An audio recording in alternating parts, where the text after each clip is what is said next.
31st night সেলিব্রেশনের জন্য আমরা Madhyamgram food ফেস্টিভ্যালে চলে গেছিলাম।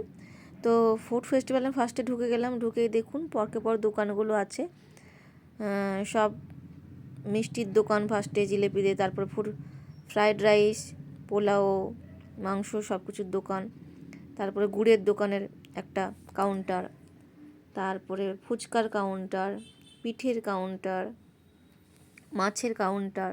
সেরকম আমি আর আমার মেয়ে আর বর মিলে গিয়েছিলাম, 3জন মিলে। তো আমরা ফার্স্টেই একটা ভেটকির কর্নের আইটেম নিয়েছিলাম তো খাবো বলে। তারপরে নিলাম একটা পাতুরি, ভেটকি পাতুরি। তো ভেটকি পাতুরি ওইগুলো খাওয়ার পরে চলে এলাম পিঠের কাউন্টারে। পিঠের কাউন্টারে ফার্স্টে আমরা একটা ভাজা পিঠে নিলাম, গুড়ের ভাজা পিঠে।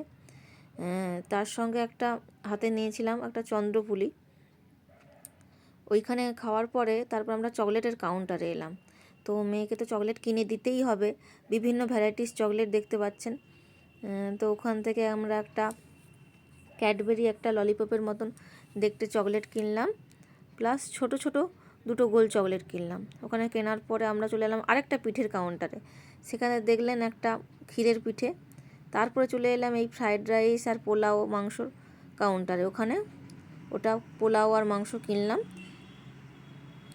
কেনার পরে গুড়ের কাউন্টারে গুড় কিনলাম, গুড় কিনে এবার বাড়ি ফেরার পালা।